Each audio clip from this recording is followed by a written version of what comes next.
And we are live. Hooray! Excellent. As I have been doing with my other recent live streams, I'm going to convert the audio of this into a podcast for my podcast show on iTunes. And I'm going to start off by introducing this whole thing to everybody. I'm going to say, hi, everybody. Welcome to PaulTalks by Paul Roth of PaulTalks. That's me. And my guest today, could you introduce yourself? I'm Franziska Beck, or Fransi, and I'm niceonefransi on YouTube. Excellent. And I can already tell that Fransi's going to be making German puns through the whole show. Nein. Don't disagree with me. It's obvious. Yeah, kind of. Let's see here. I know we haven't known each other for very long. I only discovered you on YouTube like a month and a half ago. Yeah, I think so. I've known you for longer. Yeah. I know that I saw your parody of "Everyone Is Racist." Yeah. I think there was another video that I saw first, though. It was my vlog about Oscars the White and Switch That Birth. Yeah. That's right. So everybody who's not subscribed to niceonefransi should definitely check out her channel, because those are the two videos that I experienced to be introduced to her. The one where she talked about Oscars So White and the parody song about Everyone's So Racist. Yes, that's excellent. Yeah. Yeah. So it is the evening over there in Germany, is that right? Yeah, it's 7 p.m. right now. And is it dark over there, or is it still pretty bright out?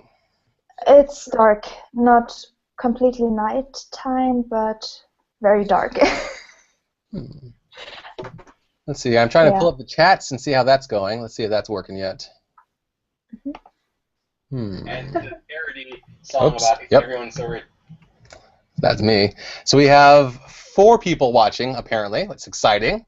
But nobody is joining us in the chat yet. So. Let's see if I wonder if I can add some more lights to my room. Did you have a question that you want to talk about, or a topic that you want to talk about to start? I think it would be a cool topic to talk about marinashutup. Shutup's new Feminist Friday video, the one about mixed race and mixed people and what you shouldn't say to them, because I think we both are mixed race. Yes, I am mixed, white U.S. American with South Korean. Nice. Do you speak Korean? I used to as a kid, and I still understand little phrases, mostly the stuff that my aunts and uncle would say to me. So things like, "You're a troublemaker, stop making noise, would you like some water?" That's... Okay. Yeah, I started learning Korean a while back, before the Gangnam Style Psy hype started. Yeah. So I can say a couple of sentences. You are probably more fluent in it than I am. I can still say many Korean food dishes because I like them. Yeah, me too. But I had to stop eating most of them because then I went vegan, so it was a bit sad. Korean barbecue, I like that, but yeah. Yeah, there's a place in Tacoma Park, Maryland, not too far from me, called Mark's Kitchen, where they do some vegan and vegetarian versions of Korean dishes, and it is amazing. It is amazing. Yeah, I can imagine that. When I go to a Korean restaurant now, I always order bibimbap without the egg. And yeah, vegetable bibimbap. Yep. And it's still amazing. Oh, yeah. I agree. I do miss like legit galbi and legit bulgogi. But it's been over a decade now since I've had either. I've been a vegetarian for so long. Yeah. Yeah, it's cool. I kind of regret not starting the vegetarian or vegan lifestyle earlier, just because I don't even know, because I was lazy. That's the only reason. That's the only reason you didn't start before? Yeah, because it was always inside of me. I always refused to kill spiders and flies, and it started when I stopped eating those little snails. You eat them in France or Portugal. Escargot? Yeah. And one time when we had them, I looked at one of them, and it looked back with the little cute eyes. Oh, no, eyes. And it was dead, but since then I haven't eaten them. And then it slowly started getting into my mind. Yeah. I think that's understandable. We are joined in the chats. Yeah. Hi, Lewis Hawkline and Tristan Grant. Hi, Lewis. Hi, Tristan. Is it difficult to be a vegetarian in Germany? Vegetarian, not so much, but vegan, especially where I live, isn't that popular yet. In Berlin, there are great options. There are cafes and restaurants and shops where you can get vegan stuff, but I live near Stuttgart. It's more in the south of Germany, and there it's starting, but it's not that easy. I can't find any cafe that sells vegan cake, for example. That's sad. That is sad. We're also joined by Zena Blabla and Scozio. Hello, folks. Hi, guys. What was I gonna say? Shoot, I forget. Oh, I was gonna ask if Southern Germany is more conservative or stuck in the past than Northern Germany, or if there's any sort of geographic dispersion like that. It's a bit more conservative, especially if you go to Bavaria, because Bavaria is still very Catholic and religious. Over here where I live, it's better. It's still a bit conservative, but not that much. It's no comparison to conservative America. Oh, so, well, if we are number one at anything, we are number one at being conservative. We are just really good at that. Definitely. I think we're joined by Der Boogie in the chat. Oh, yeah, that's one of my I can't say friends because I have only seen him once in real life, and we talked. But he's a YouTuber too, so he makes videos in German. That's wonderful. You say his name because I butchered it. Der Boogie. Der Boogie. Yep. Boogie. Cool. Yeah. Excellent. Our population of viewers are mingling. Yeah, that's nice. You should all connect in the chat, and yeah, that's cool. I like that. We got off on a tangent very quickly. You were saying that we should talk about maybe marinashutup's latest video about what you should not say to people just because you don't recognize their ethnic origin. Yeah. And I said that I am half South Korean and half white U.S. American. Yeah. I'm half German, and my mom is a mixed race herself, so she's part from Angola and part Portuguese, and I'm German and that part.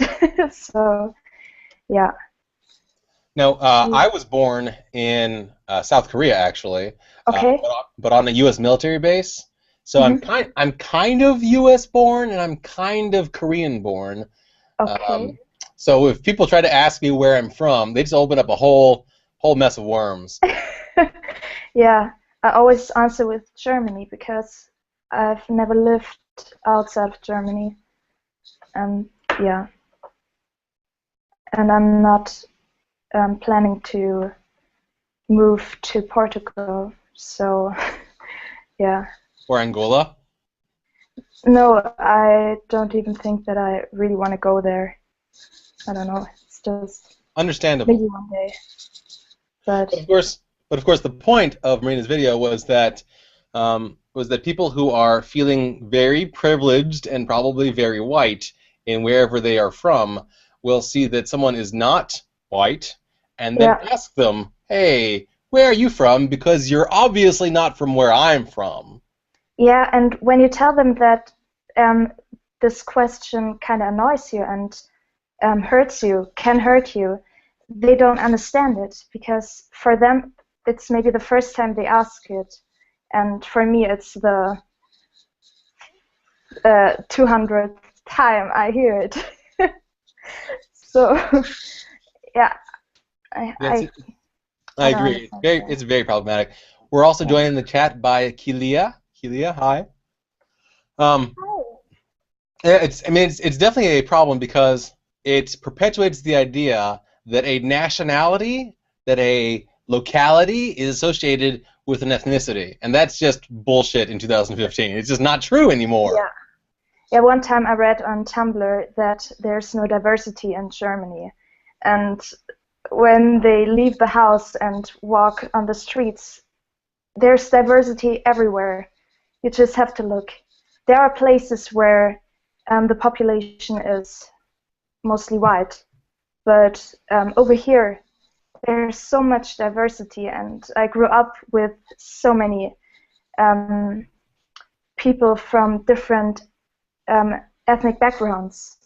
So that's something I really don't understand, and it is a problem, especially when you go into the film industry, when they want to cast German people, but then they look at, they only want actors who look German.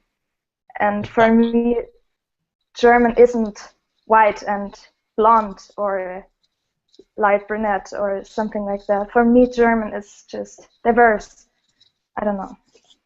I mean, not only are you correct, there has been a war against someone who tried to make Germany one particular color. So that's not. Yeah. We should learn from history. Yeah, I agree. But right now, or it has calmed down. But in the last months, there was this organization, Pegida, and they started the whole racism bullshit again, and very badly. They are against Islam, and they voiced it very loudly. And most of them aren't even aware that they are racist when they say something like that. And that's so sad, especially in Germany, where we have this past of just horrible things happen because of race and the perception of race. And I don't know. It's really annoying. It sounds horribly frustrating. But I mean, that's why we have to. That's why the topic of Marina's video is so important, because we have to say, it's not okay that you think that I'm not American because I have, some Asian features. It's not okay that you think that Fransi might not be German just because she's not as white can be. Those are things that are concepts that perpetuate the microaggressions against other ethnicities. Mm-hmm. I want to be able to see, people who are Black, who are of Indian descent, who are of Asian descent, who are of Hispanic descent, who are from Europe, who are from various islands, who have become American citizens. I want them to be able to say, I'm American, and people are just accepting of that. That's how it should be. Yeah. And if someone asks me where I'm from, I tell them the city where I live. Because I don't understand what else they want to know. Yeah. And the point she made with the calling people exotic, that's something that happens so often to me, and it's really, really offensive. Just, I don't know how someone could go up to someone and call them exotic, even if they say, "Oh, exotic beauty." That's even worse. That's just it's pretty bad. pure objectification. Yeah. No, it's bad. I mean, I've Fortunately, it hasn't happened to me too much, I guess. But I've been called exotic looking when I've been in a very white group of people. Um, Unfortunately, I've gotten worse ethnic slurs hurled at me in my youth. But that's not neither here nor there. The problem with the exotic comment is that someone is trying to say that they find you attractive, but people have been schooled to not find people of different shades of color attractive. You're not supposed to say that. And so they say exotic instead, as if that's better. But it's really okay to say, hi, I don't know you, I find you attractive. Does that bother you? If that bothers you, I'll go away. That's it. Yeah, but I had one guy come up to me and say, "You're an exotic beauty." And he said it with an accent. And I just thought, okay, you are kind of exotic here because you're not from this country. So who's the exotic one? Just, no. One of my favorite shows, Better Off Ted, had a scene where a couple of scientists, one man who's black and a woman who is Asian, is approached by a very white man, and the white man calls the Asian woman exotic, and she responds, "I'm not exotic. Asian people like myself cover, most of the population. If anybody's exotic here, it's you, white boy. You're the exotic one." Yeah, true. Oh, I love parodies that make fun of this situation because it's just, for me, it's so relatable. And yeah, I'm really glad she made this video, and I'm going to send it to everyone I know and share it everywhere. Just so. Excellent. I love Marina. Marinashutup is fantastic. So yeah, can't get enough of her. And then one last thing I want to say about going up to someone who is in your country and then asking them where they're from or talking about them as if they are other, is that it others them. Yeah. And if you other people, then you are diminishing them in everyone's eyes around you, which leads to things like racist violence and reduced pay for non-white people. Yeah, and I have the privilege that I'm not in danger when I walk out of the house and go into town or walk anywhere to be killed because of the skin, the color of my skin, like black people in America are, and that's a privilege, but it's still a problem because if that mindset doesn't disappear, problems like this can start or never disappear. So, yeah. Yep, like the Islamophobia in Germany and I mean Islamophobia in the United States as well. But we have racism against every freaking color of people, which is ridiculous. That's... I see that Kelia said that she can only be around for about 20 minutes. So if you have any questions in particular, Kelia, please ask them. I think Lewis is already tuned out. Darn it. Yeah.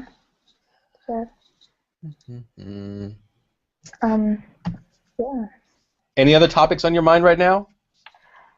I watched a lot of Ashley Mardell videos today.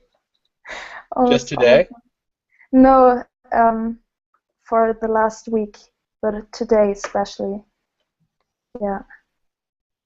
It's just interesting. Great. She was just talking about the "Why can't we all just be people" video. Yeah, I've seen that. That's in my watch laters. I was gonna watch it later today. Okay. But you tell me how great that video is.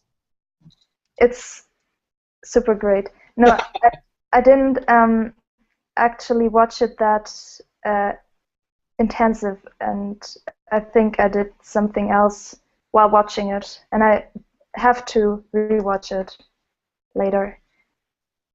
Yeah, and I'm going to link a lot of her videos in my new blog post that goes with my YouTube alphabet videos, so that people can find them. Excellent. Are you about to release your second YouTube alphabet video? I wanted to film it today, but then the sun went away and it started raining, and then the batteries for my microphone, my audio recorder, died, and I don't have any new ones. So that was a fail. That is a situation that I am very familiar with as a fellow YouTuber. Yeah, yeah. So I'm going to film the last 2 parts tomorrow, so that I can edit them, and I want to upload them in March because of Veda, but I'm not sure if I managed to do that. So maybe one Veda day is just the YouTube alphabet. I don't know. That's smart. Yeah. I like that. I like that people from last week's live stream have already joined in on like talking with each other and collaborating with each other. And I saw that was it Rowan who did a YouTube alphabet? No, it was Orla Joe? Orla Joe. Yeah. That's Excellent. so cool. Really cool. And Rowan did the tag video inspired by the geeky social issues community.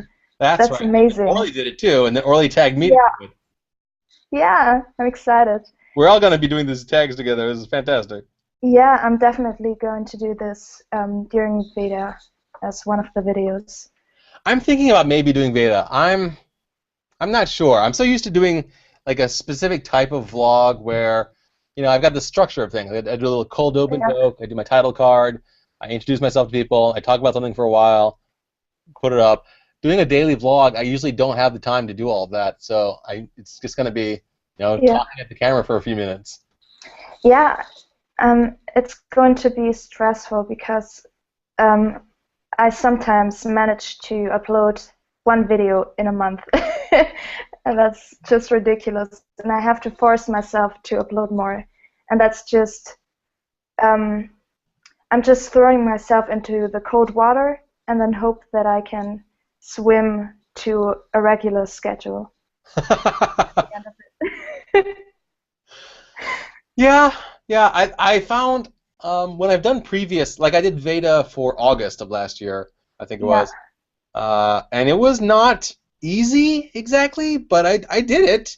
And once you get going, you just kind of get into the rhythm of it. The hardest part about YouTube is the hardest part about YouTubing is if you stop for a minute. Yeah. Stop. It's so hard to get going again. Yeah, it's the worst.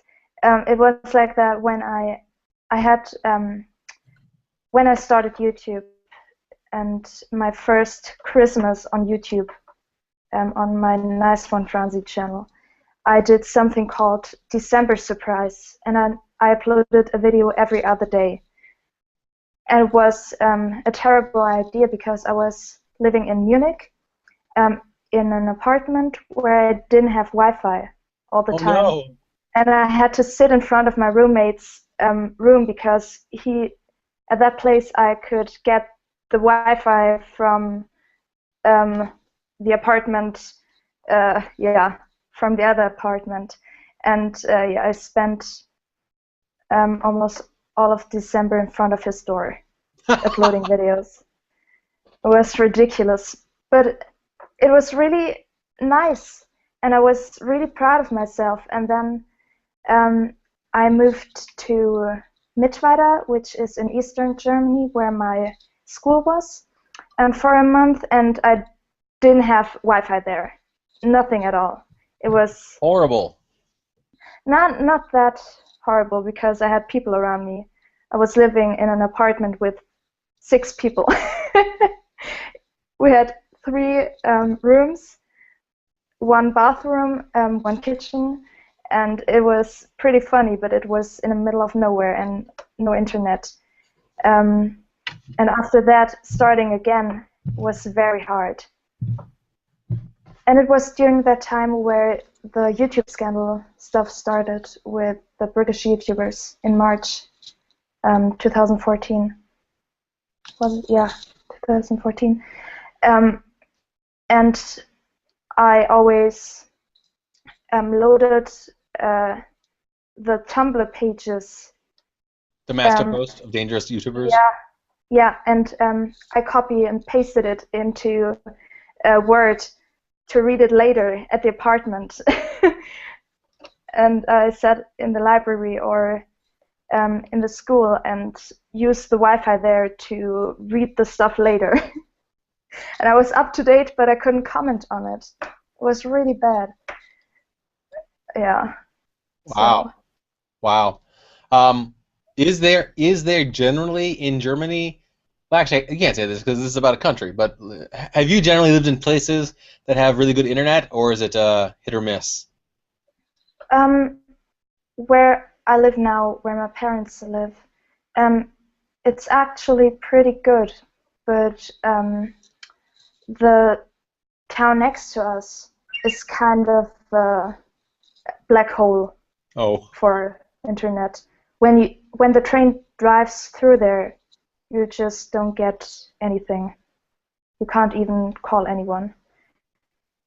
I don't know why that is. And then the lack of Wi-Fi in Munich and in Mittweida was because there just wasn't any, and there were problems with, yeah, it wasn't a problem of that area, and I'm not sure if there are any areas that don't get Wi-Fi, so they don't get good internet. Probably, but I haven't been there yet, fortunately. I would probably run away. I've had to be in dead zones. Like somebody tried to take me on a trip for vacation to a lake house. It was a very beautiful lake house with no good internet, and I hated it because there was no good internet. Yeah, Um, that's sad. in the chats, Kelia asks, Yeah. Francisca, thoughts about the U.S., like with regards to Ferguson and our two-party electoral system from a German perspective. Okay, the Ferguson thing. The justice system in America is really strange with the jury, and I'm not sure that that's the ideal way to judge, especially with what happened in Ferguson. I couldn't get the details through traditional media in Germany, so everything I know is through the internet. It's sad that something like Ferguson had to happen and still happens. And yeah, I think we have a problem with racism here in Germany too, with racist cops, but we don't talk about it yet. Yeah. Yeah, So, I mean, racism is a problem everywhere, basically. But I know that in certain areas of the United States, it is more heavily invested in the system. yeah, And other areas of the United States, it doesn't seem as bad. yeah, The more diverse both the population and the police force and the local government, the more diverse all those things are, the less systemic problems there seem to be in racism. But when you have like the Ferguson area is an example where there's a large number of people who are black, very few cops who are black, almost nobody in government who is black. That is a bad distribution. yeah. In Germany, they try to hire more people with other ethnic backgrounds into the police and into positions in the government, because the percentage of people of color in those areas isn't that high, even though, we don't have. I don't think it's as bad as in America, though. So, yeah, it's terrible. I hope that something changes. And the two-party system, I haven't thought about that yet before, because I don't know. Well, I mean, you know what she's referring to the United States, how we've got mostly Democrats and mostly Republicans. Yeah. We have a few other parties, but they basically don't get enough votes to get any funding, so they can't rise up to compete with Democrats and Republicans. Yeah. I don't think that it isn't good. Politics need more diversity, more parties with other ways of thinking. That's a good thing in Germany, but I don't know. I'm not that much. I'm not a fan of politics because it's just frustrating. Because there's no good option. There's only a less worse option.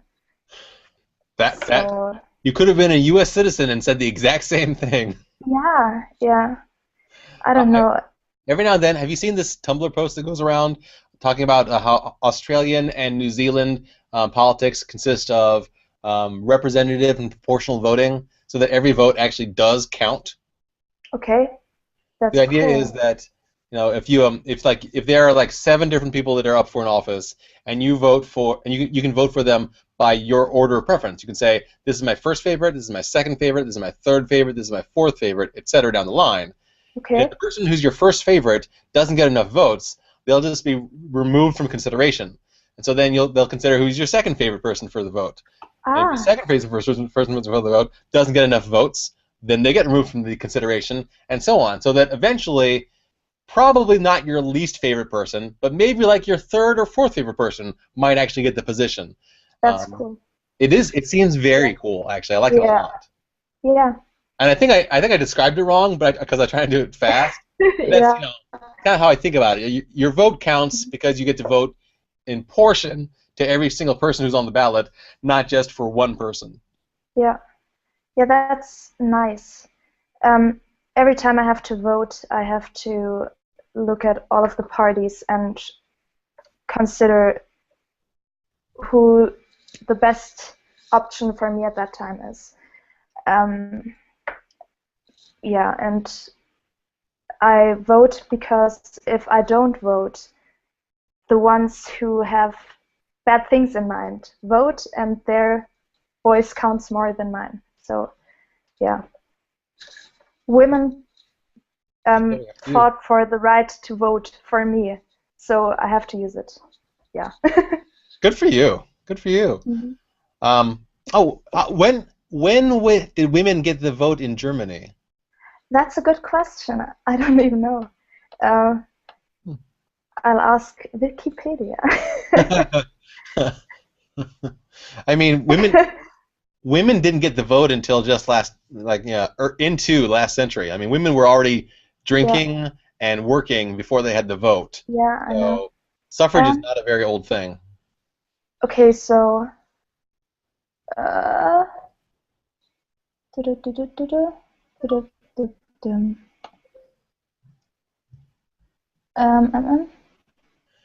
like that you hum when you are stalling for time, just like I do. We're all the same everywhere in the world. We all do that. Yeah. Oh God, I don't even know. I'm not even sure I learned that in school. That's really sad. Oh, but it wasn't that long ago, I think. I think it was partial in 1990. Wow. But not completely. There are things that changed during Dear Brogan says in the chat that it was 1919. 1919. 1918. Sorry. Which is about the same time that happened in the United States, because the United States women had their first vote in 1920. So that's cool. Very cool. I think the United States were, for the most things, the initiator for revolution and activism in Europe. One example is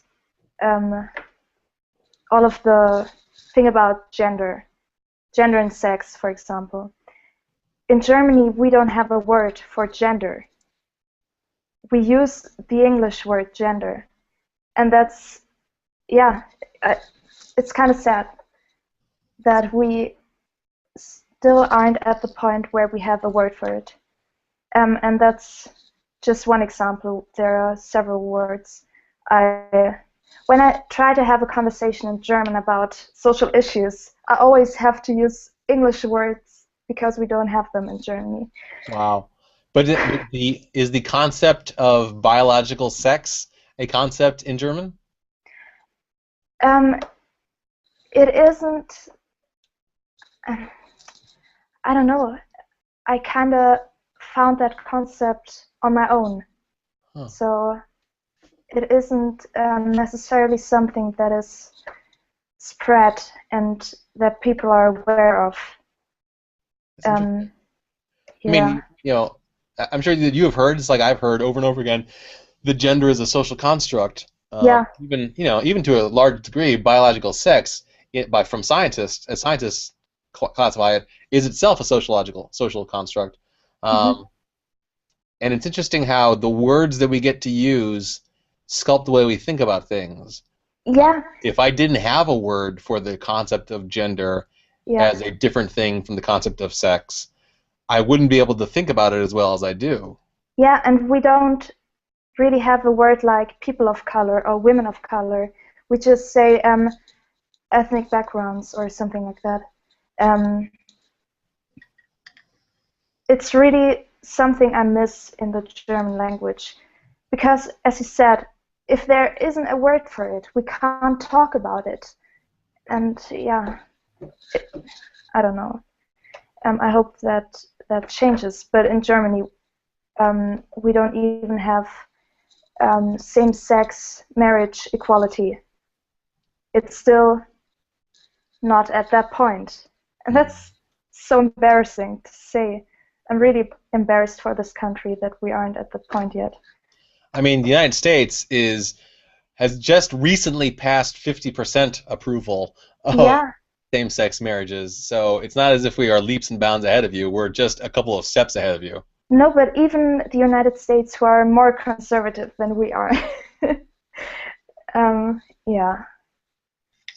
No, it's sad. I don't know. And the way politicians in high positions talk about the topics is sad.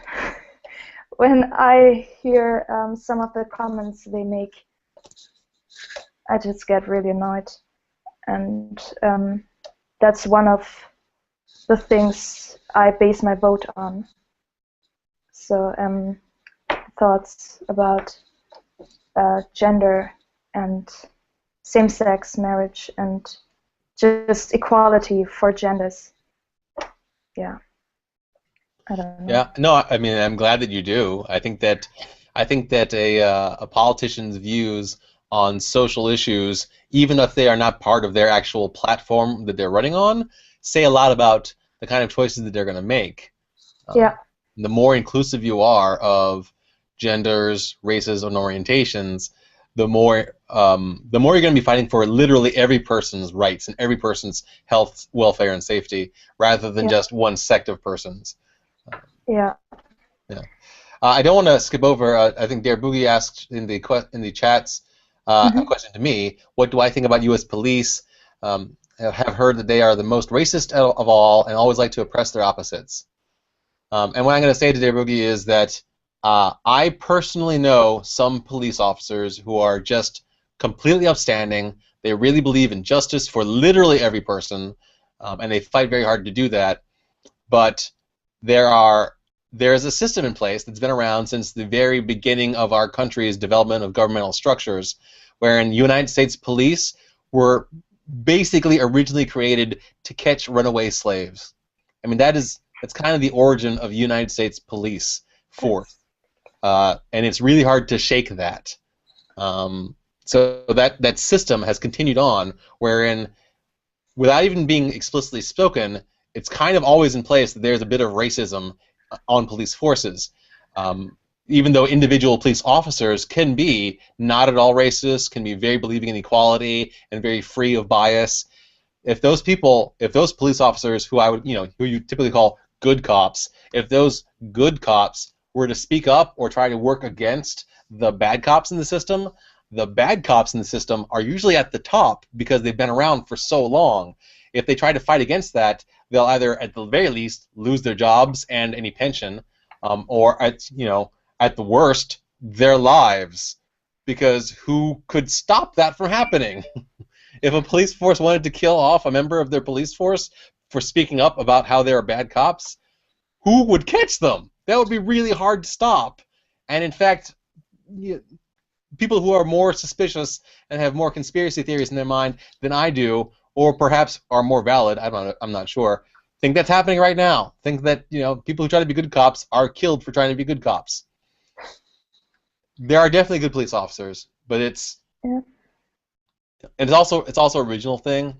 Places like in places where where there's a lot of diversity, again, in the police force, in the government, all the way from the top to the bottom, you're going to have less of that systemic holdover from the origins of the police. But when you talk about police in a place where there's a lot of leftover bigotry and segregation, like in southern areas of the United States, yeah, the police can be really dangerous.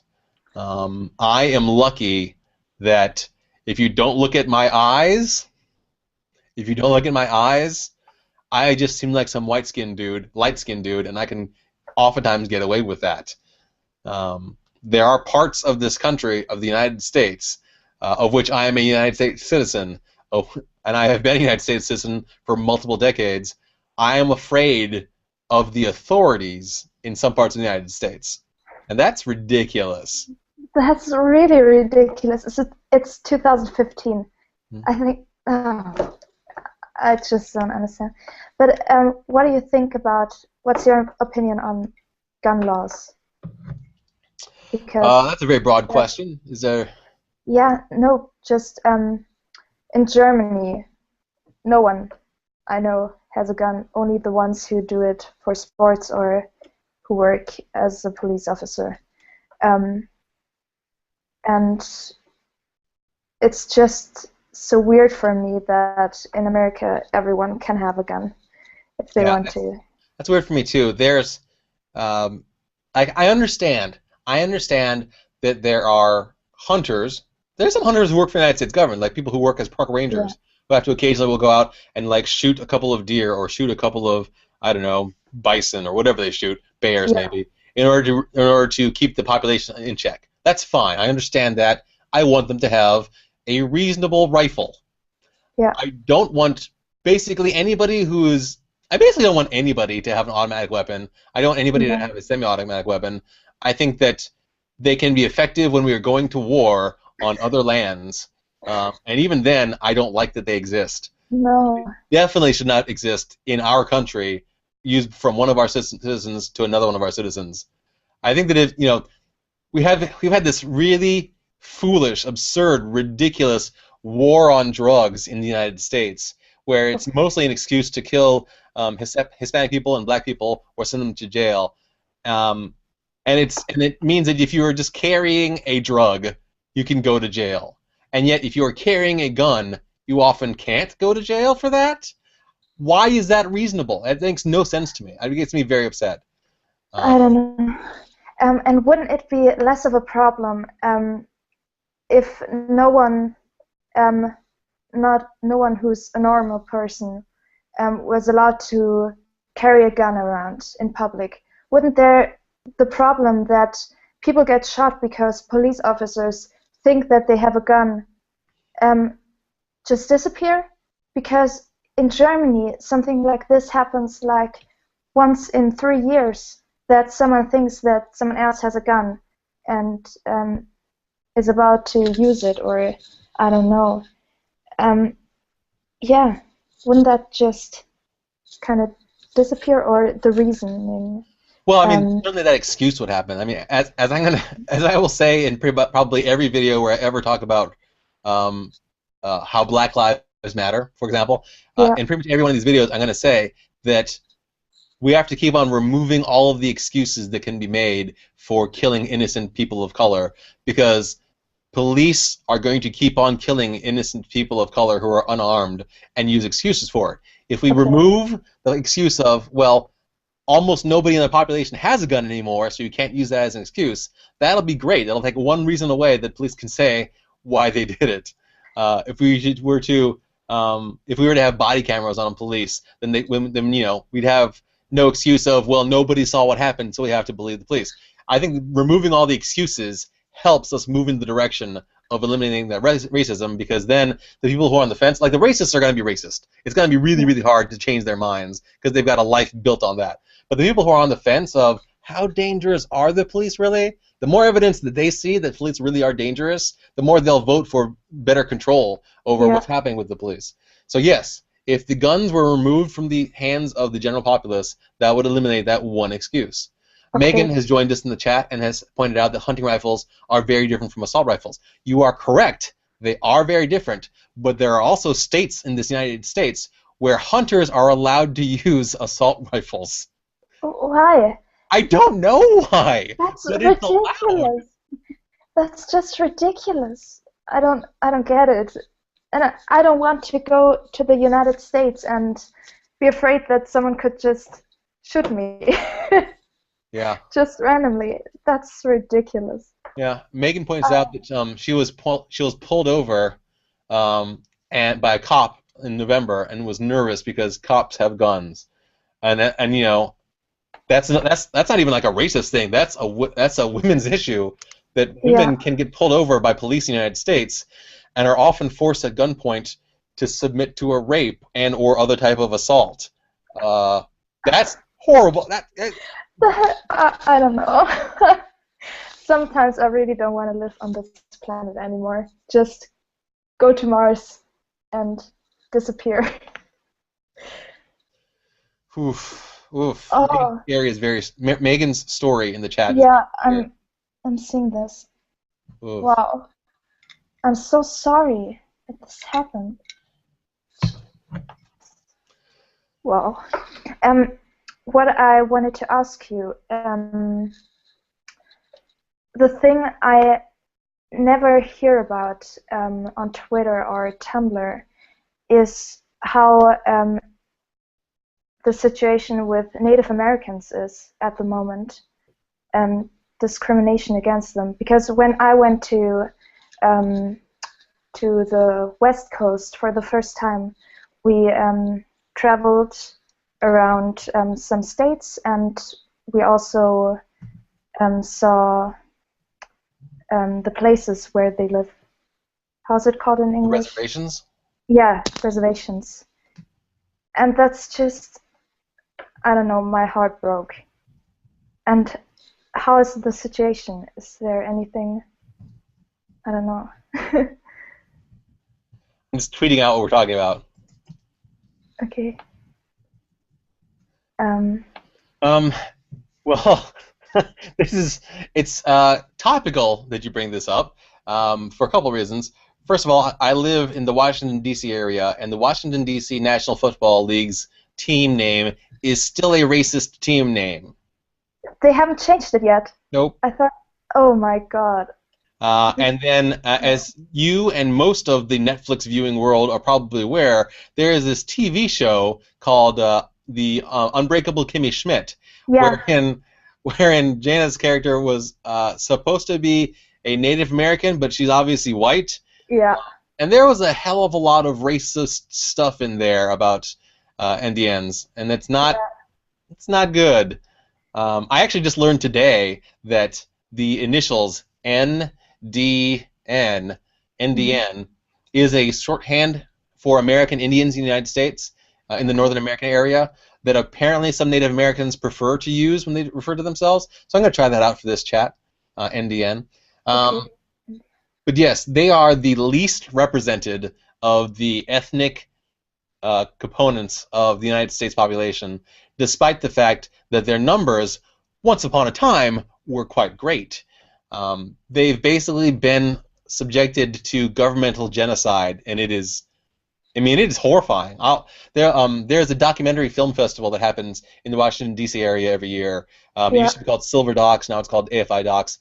And I've watched a couple of documentaries about different Indian families and what they've gone through, and it is consistently terrifying, and it is almost always something that is legal in the United States. It is legal to treat Native American Indians in just the worst possible ways.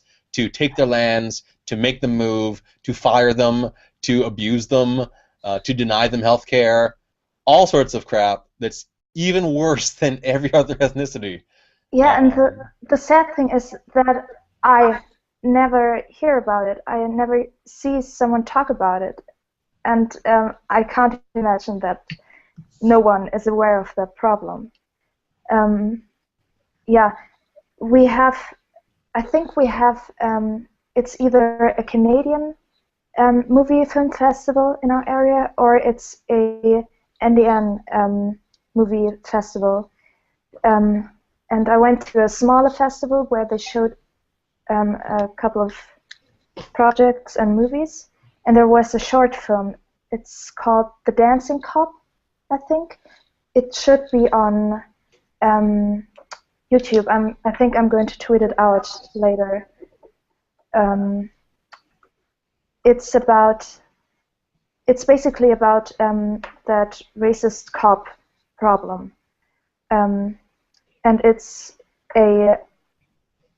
plays in Canada, and the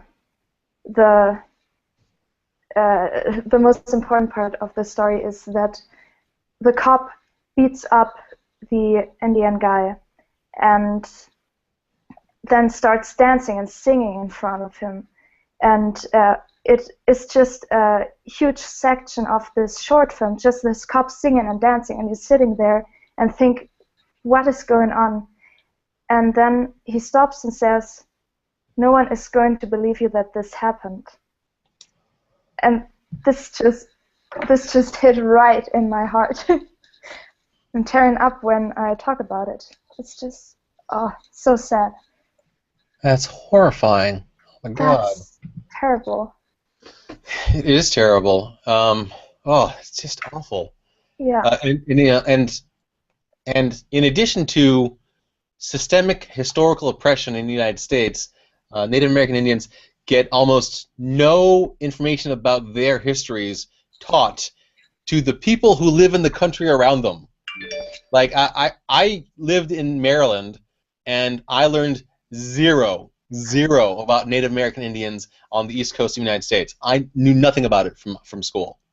And I think that a lot of schools around the country are like that, even ones who are relatively close to Native American Indian reservations. It's that the perpetuation of lack of education about their side of United States history is what is continuing to allow people to think that they are not important, that we don't have to care about the Indians around us, that we can make fun of their names and their history and their appearance and appropriate their headgear for freaking Burning Man festivals and junk like that. It's bad. It's bad. It's really bad. When I think back to when I was a child and I was in kindergarten, they dressed us up as Indians in those stereotypical clothes and with marks on our faces. And when I think back to that, I cringe so hard because that's not okay. You can't make a group a costume. That's not, no. And you can't start in kindergarten telling kids that this is okay. I wish I could help them somehow. And one of my goals is to find Indian content creators and filmmakers and spread awareness, help spreading awareness, and I don't know. It's just something that bothers me. That is a really good goal, and please, share any YouTubers that you find who are Native American. It's not just in the United States either. Canada too has. I think they're called First Nation people in Canada. Okay. But they are also my fellow YouTuber Ashley Elizabeth, Younging19. She will occasionally talk about them in her podcasts, a little bit in her YouTube stuff. But yeah, the First Nation people in Canada are treated like crap, treated really, really badly, to the point where, again, legislations happen. The governmental forces try to stamp them out and abuse them and mistreat them. and it's considered legal to do, despite the fact that they were there before these English and French-speaking Canadians ever showed up.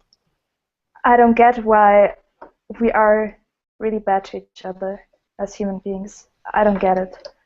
I mean, it's not local to us. I know, obviously, the various Pacific Islanders can talk to you about how their cultures and heritages have been decimated, if not crushed, by incoming people who are lighter skinned. People in Australia and New Zealand can talk to, the Maori people, and Aborigines of Australia can talk about how their cultures and nations have been crushed and or almost destroyed by incoming lighter skinned people. It's not local to us. It's a thing. No, it's a thing everywhere on this planet. It's ridiculous. I don't know. In the chats, Megan Grigg is talking about how she did actually get a high school. Oh, there was a single class in high school for her about Native American culture. There was an elective, so you didn't have to take it. Zena Blah Blah from England says that they learned about what happened to Native Americans in the last 2 years at school, only because they took history. Yeah, we talked about this in our history classes as well. So I think we knew more about it than you at that point in our education. It's certainly possible. I mean, United States citizens have this awful tendency to say, we're fine now, so don't talk about our bad history, which, is directly oppositional to the concept of those who do not learn from history are doomed to repeat it. Yeah. And yet, United States citizens say things like, well, racism's over. It ended 150 years ago. No, it did not. No. It did not. No. We're bad. We're really bad about denying all that. Tristan said that it's bad in Canada as well. Ugh. Oh man. And Bridget Mouse and Sneakers says that we in Canada are absolutely terrible to our First Nations. So, yeah, it's a bad thing. And so, absolutely, if anybody tells me about someone who is a Native American, First Nations Canadian, Aboriginal Australian, any sort of original inhabitant of a locale who is a content creator, I'm going to follow their shit and tweet them out like crazy, because that definitely needs to be lifted up. Yeah, me too. I really hope that I can find some. Good luck. I'll keep on trying to look myself. I'll try to look harder. Megan asked about Peace Corps. Do you have any thoughts about the Peace Corps? What is the Peace? I don't even know. I don't know very much about the Peace Corps.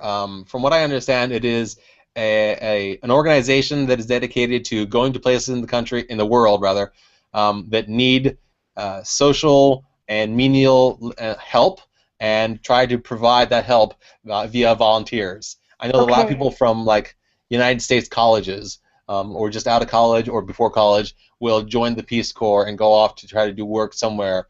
I feel like I want to say that some Peace Corps people went to help with the Ebola outbreak. So I know a little bit about it, but really not very much. There's also Greenpeace. There's also AmeriCorps. These are all very similar organizations. Did you have a specific question about them, Megan? I'm not sure if either of us are going to be able to answer it very well. Okay. So I can answer one thing. Going into another country and forcing ideals that you have on them is terrible. That's what America's been doing. That's what Europe's been doing for decades. So that's terrible if someone does that. If someone goes there and really tries to work with the people and really tries to improve the situations on the long run, that's really great. But sending, I'm not sure.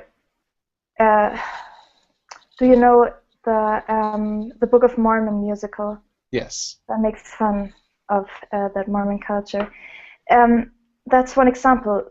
They go to another country and try to teach them about their ideals, and they stay there for a couple of months, or now I'm talking German. That's sorry.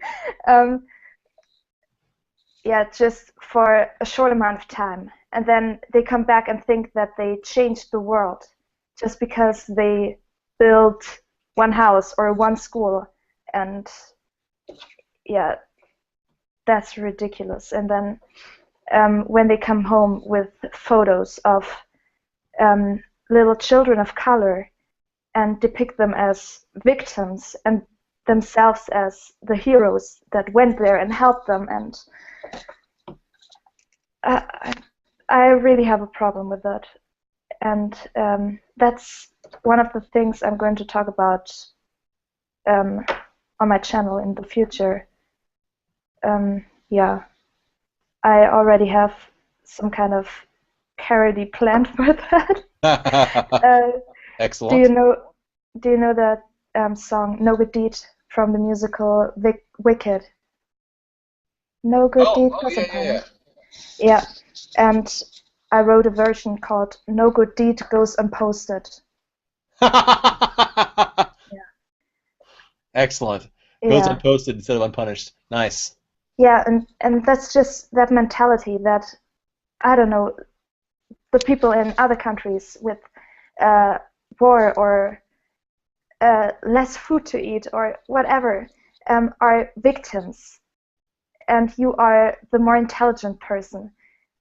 I really have a problem with that. Really big problem. Those are really good points, and I'm going to admit right now, I haven't thought about that very much. I do, like, the closest I've come to thinking about that was not to do with the cores of people who go out to do help. Megan says in the chat that that's something that she wanted to do for a long time, but now she feels like it's imposing with this hero complex, pushing her ideals on them. Bridget in the chat says that it was just a bunch of white kids going around who didn't have any idea how to do manual labor when they tried to send kids over to help build the school. Yes, so that's awful and useless. I will say that I've thought about similar topics when I've looked at donating to charities to provide clean water resources to people in other countries, like in the countries of Africa. And what I'll do there is I'll try to research and see if the organization is actually based in or is staffed by people from that area who will actually know how to help the people in that area, rather than just Americans or rather than just Europeans or Canadians. So that is one thing that I have done for regards to donating to water-based charities, and I've certainly gotten very upset with people who will post. Fortunately, none of my friends, but I've seen on Tumblr examples of this, where people will post photos of themselves posing in a village with people of color around them, and it's definitely acting like they are a hero, acting like they've got some sort of god complex there as a savior mentality. It is awful. It's awful. I think so.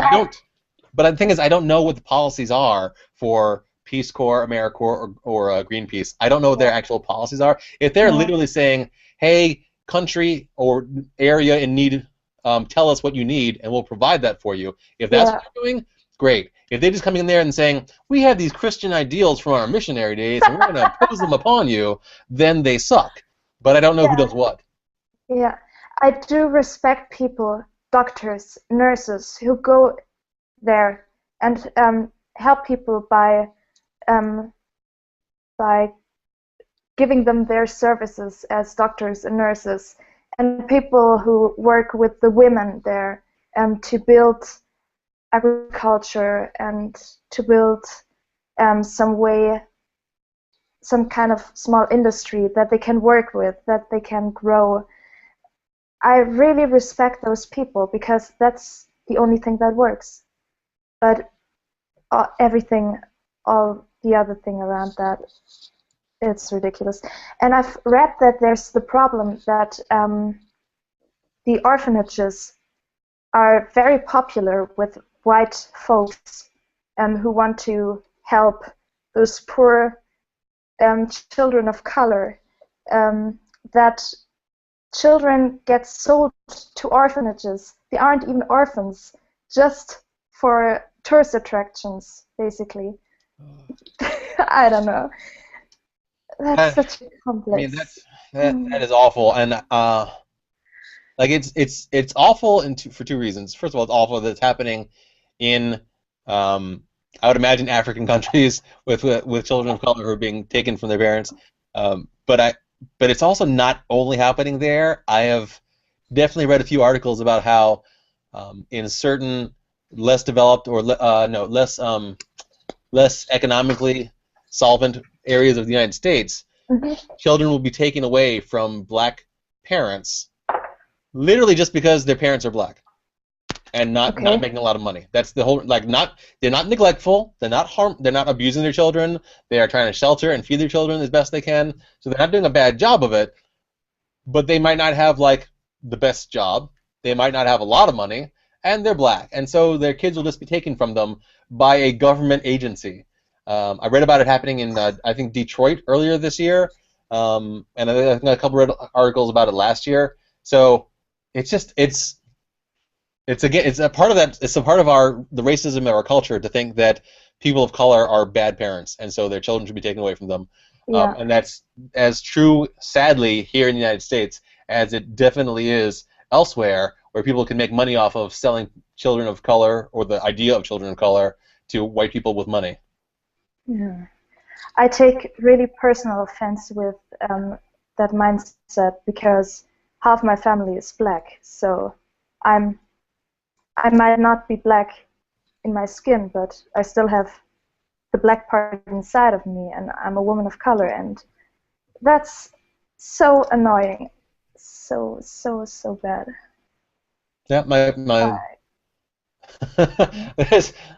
don't know how I could say this without sounding horrible, but my friend at work, Saffron, is a woman of color who has kids, and she's a good friend of mine, and she does a great job of raising her kids. The thought that just because she's been divorced, her kids might get taken away from her. I mean, I don't think it's going to happen right now because she has a good job working. She's one of my coworkers. But if she were like back in Ohio and did not have a salaried position, she actually might be in danger of losing her kids just because flippin' government agencies would think that that's the thing to do. That's ridiculous. That's there are lots of problems. Dumb. That's just dumb. Yeah. Zaina Blah Blah says that. Sorry, Bridget talked about it's about sustainability when you're trying to help other cultures like areas in Africa. It's all about sustainability. Definitely. If you stimulate the economy, has long-term lasting effects. And then Zaina Blah Blah said that they know of a charity which does careers training in East Africa. Excellent. Careers training, helping to train careers teachers to lead kids in education to be able to learn what they need to get where they need to go. And that is so great. That sounds like an organization worth supporting. Yeah. There's also this misconception that everyone in Africa is miserable, and that's just not. There are very rich, educated, black people, African people in Africa, and yeah. Yeah, I mean there's I feel bad that I can't remember which area of Africa, but there's an area of Africa that is like coming up on like a second or third most economically developed, specifically with regards to the movie industry. Like they're starting to compete with Hollywood and Vancouver. Vancouver. What was it? Isn't that South Africa? Because I think it might be. I think it's South Africa, but I wasn't sure. I don't want to misspeak. Because a lot of things happen in, I think it's Cape Town. Yes, Cape Town. Cape Town. Yeah, Cape Town is the place to film because it's beautiful. It has everything. It has the sea. It has beaches. It has mountains, I think. It has a city. It's like LA. Yeah. I really want to go there one day. It looks beautiful in films and especially commercials. It's the place for commercials. Um, 2 weeks ago, I was an extra in a commercial, and they told us that half of the commercial was filmed in South Africa, and half in Germany. That's so cool. That is very cool. Kat Young says that she's been trying to reply for the last 10 minutes on her phone. Great conversation. Thank you, Kat. I'm glad that you're liking watching us on your phone. I'm sorry you can't reply very well. Yeah. When I use my iPhone and I try to write in the chat over the app, it doesn't work. So if you have that problem, maybe try tweeting your question. Yes, you can definitely tweet to us. I'm at Paladin. Fransi is at niceonefransi, and I'm watching the Twitters as well, certainly. Yeah. Tristan says that many people in Canada are racist toward the Canadian Filipino people. It's similar, and it seems similar to the racism towards Mexican Americans. I can see that. Yeah, that's awful. Certainly, the de facto racism against Mexican Americans is to think of them as just manual laborers to hire for your gardening and/or construction. That is like the racist stereotype towards Mexican Americans. Oh God. Yep. I mean, to the point where I've witnessed. Thank God it wasn't anybody. Thank goodness it wasn't anybody from my company. But I was at a convention and I witnessed someone go up to a gentleman who looks like they were Hispanic, and ask them some question about a menial thing, like a janitorial thing, and the guy was like, "I'm a programmer. I'm here for the convention." Oh What? God. Yeah, bad. Terrible. That reminds me of something my mother always tells me. That one time we went to a children's theater show, and then two black children just ran around and made noise, and someone came up to her and said, "Could you please take care of your children?" Just because they were black and my mom is black. Oh my God. And then, yeah. And apparently people thought that she was my nanny sometimes because I'm whiter. Oh no. That's dumb. That's terrible. Dumb. Let's see here. Scozio also suggests that maybe I'm thinking of Nigeria. They says that Nigeria is called Nollywood. Nollywood. I like that. Wasn't Lupita Nyong'o from Nigeria? I'm not sure. So. I'm going to Google that. Megan points out that South Africa was imperialized for a long time. Okay. And Megan says that it's the most white-populated area of Africa in South Africa. Yeah, South Africa does have that story of extreme racism. I mean, you can't talk about the history of apartheid without including South Africa. Yeah. So it makes sense that there's a large white population. Now that Scozio has mentioned Nigeria, I think I saw like a really fantastic sci-fi short film on YouTube that was entirely created and cast in Nigeria.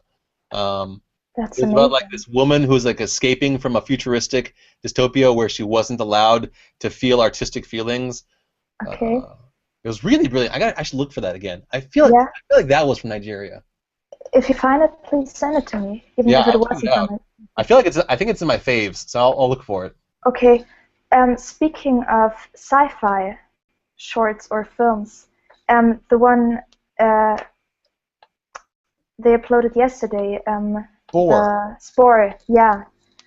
SPORE, starring M.K. Wiles and Ashley. Yeah, Ashley. I don't know. Clements. Last name. Clements. and written by my Twitter friend Taylor Brogan, T.H. Brogan. Yeah. Yeah, it was mind blowing. It was really remarkable. I kind of didn't understand everything in their conversation, just because it was a bit mumbled at times, and. I should ask Taylor to close caption that. Yeah. I should ask her to do that. That would be great, because I think I missed a lot. But the acting was amazing. So good. The acting was fantastic. It was the first scene, the first act, I guess, looked very professional. Like it looked like a professional set. Yeah. Certainly, Mary-Kate and Ashley. Mary-Kate and Ashley's acting were phenomenal. Yeah. The dialogue. Something I pointed out in my comments is that I used to really like the kind of like nonsensical gibberish, but it actually has a hidden meaning to it kind of dialogue that Joss Whedon would put into some of his characters, like in Dollhouse or in Firefly. Okay. They would say things that sounded nonsensical, but there was like a little bit of meaning to them. And it's really hard to write that. It's really hard to write gibberish that has some meaning to it. Yeah. And so I was very impressed that Taylor wrote some of that, and it came across really well. Cool. Today, someone sent me a script where I might be playing a part in, and it just made me laugh because it's kind of comedic. Is it good? Yeah. It's a student project, so on that level, it's really funny. It's something I haven't seen yet. Awesome. I hope you get the part. Yeah, I really hope that too. It's a small part, but better than nothing. That's fantastic. Yeah. In the chats, we are joined by Mandy S., who says they appreciate these chats that talk on all sorts of topics. Yeah. They end up with a list of things to read up on later to educate themselves. Yeah, me too. Me too. Yeah. Yeah. Like I said, I don't know a lot about the various cores that supposedly do helpful missionary-style work. I should read up on them, and so I can develop an opinion about whether or not they're actually good or just, pushing ideals. Yeah. Yeah, that's my problem with charities. I'd like to support charities, but I have a problem with finding information about them if they are a good charity, if the money goes where it should go, where I want it to go. During the last Project for Awesome, my friends, I want to say Peter and Meg, did a Project for Awesome video where they talked about like a website called Charity Navigator, charitynavigator.org, I think it is. And they have a list of lots of different charities. Obviously, probably not every charity because there are probably millions of them. But they have a list of many charities, and if you go to charitynavigator.org, you can look it up by name or by style of type of charity it is. Okay. It'll tell you lots of information about, like, how much of their money goes towards paying their staff, goes toward profit, goes toward actually helping what they're supposed to be helping, where they're located, stuff like that. It's not perfect, but it's a lot of information that you might not get on the charity's own site. Yeah, that's cool. I'm going to check that out. In the chats, I see that Megan also likes MK Wiles. Good. You'll probably like SPORE if you haven't watched it yet. Scozio found the beginning extraordinary. Zaina Blah Blah, Kat Young, Megan are talking about 1984. Is it, oh, speaking of which, guess what I bought? Something to do with 1984? Oh, wow. Yeah, I bought it about 3 days ago this week. I don't know, it's the same guy who wrote Animal Farm, yes. isn't he? Yes. Yeah, I haven't read that yet. That's a shame, and that's the next book I'm getting. But I don't know what it says about Maryland public education, but I was required to read neither Animal Farm nor 1984, so I have not read either one. I have read summary articles about them, so I know like what they're about. Yeah, me too. 1984 in particular is heavily referenced in any sort of basically any science fiction that happened after 1984. There was about the Big Brother concept all the way through to today, and talking about how everybody's on video all the time. All sorts of these stories kind of stem or like refer to the ideas in 1984. Okay, that's cool. Do you know the show Black Mirror? Black Mirror, no. I think it's called Black Mirror. I've heard of it. I just haven't watched it. You should watch it. You will love it. It's I think it has 2 seasons and 6 episodes, 3 episodes per season.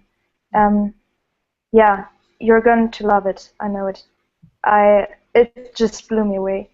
It was on point about technology and the way we use it and our society and the way it might develop. Just really scary and depressing, and you start overthinking how you use social media and the internet, technology in general. I don't know if I'd like that. That sounds terrible.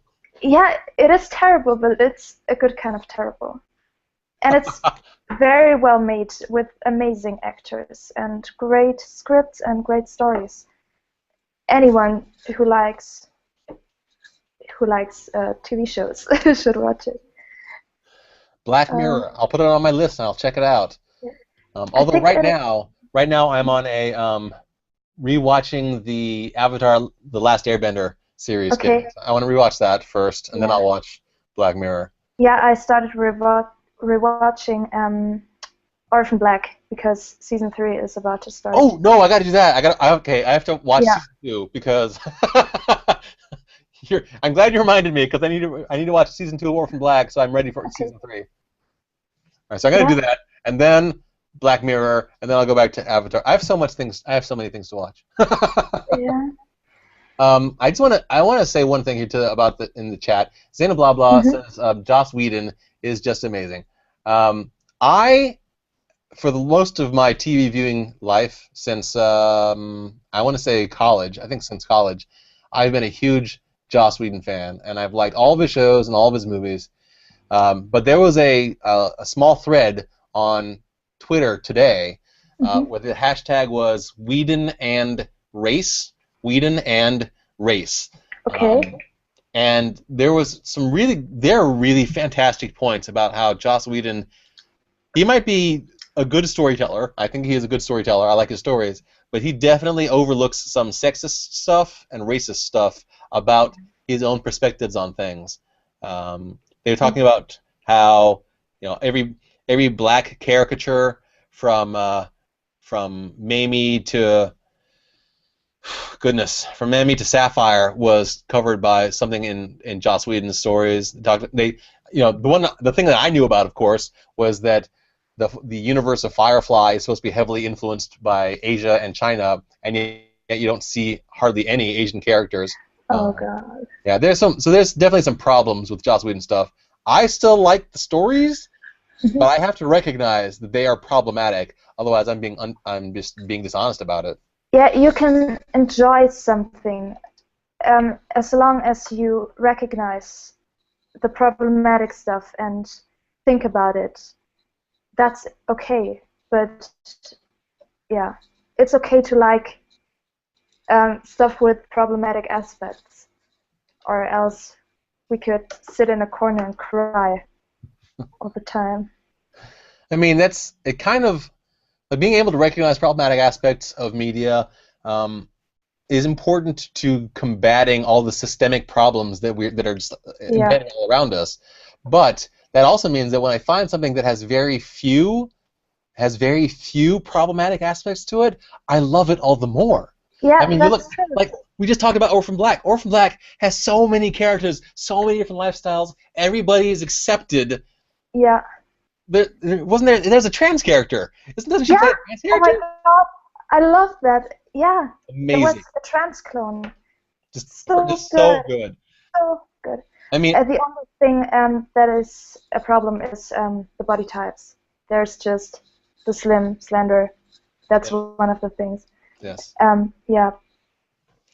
But from Tatiana Maslany is just the most talented actress on television. Tatiana Maslany, she's amazing. I usually get annoyed with memes that crop up over and over again, or like running jokes that happen over and over again on the internet.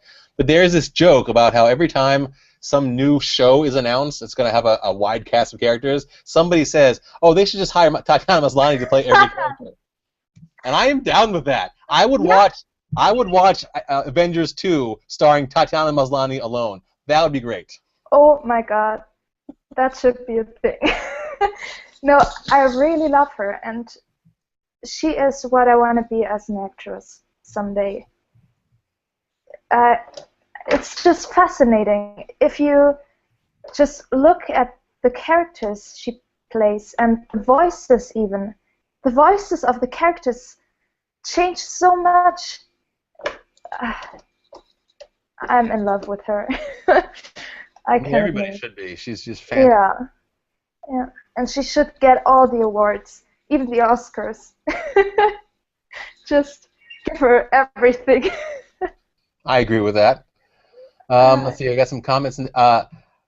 Zainab, who I've been calling Zainab blah blah.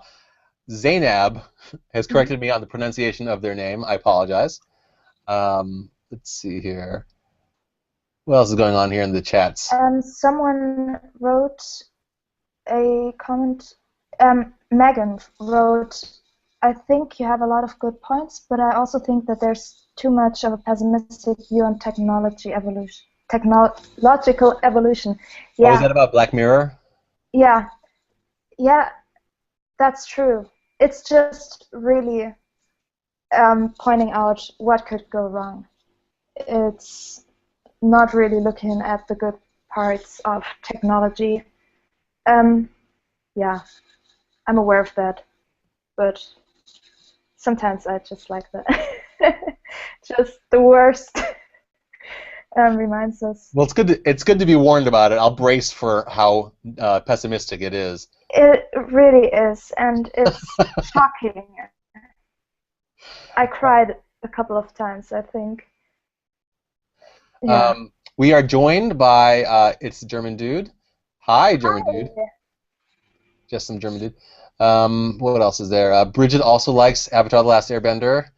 Yeah, I kind of just watched the first season with every episode after one another in chronological order, and then all of the episodes who just aired on Nickelodeon. There are some missing, and I've seen the last episodes before the ones in the second season, and it's just a mess. And I gave up on Korra. Fortunately, I have Amazon Prime, and while I'm not supportive of Amazon's video service until such time as they cut ties with Woody Allen, so I'm not going to support like their studio stuff. Yeah.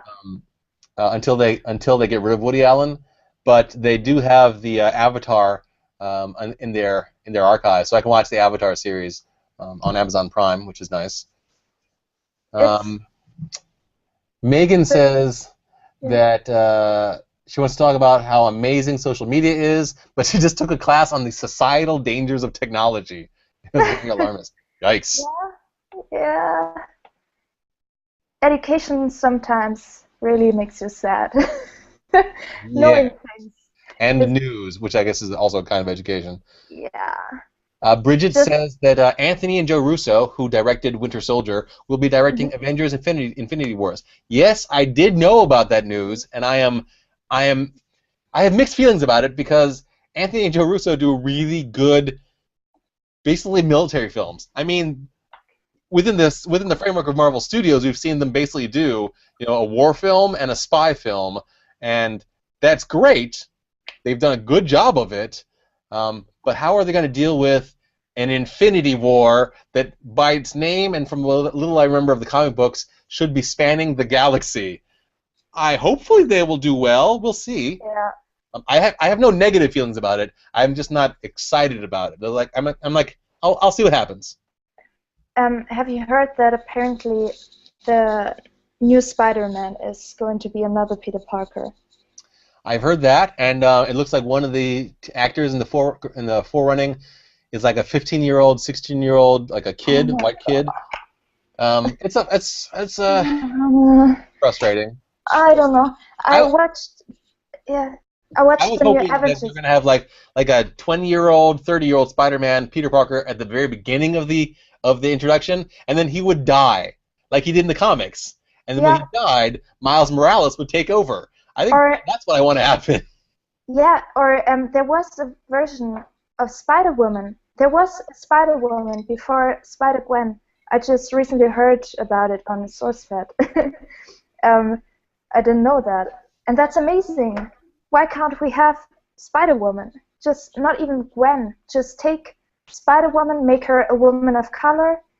Maybe even, I don't know, um, she doesn't even have to be cisgender. They could be creative with that character. They could be creative, absolutely.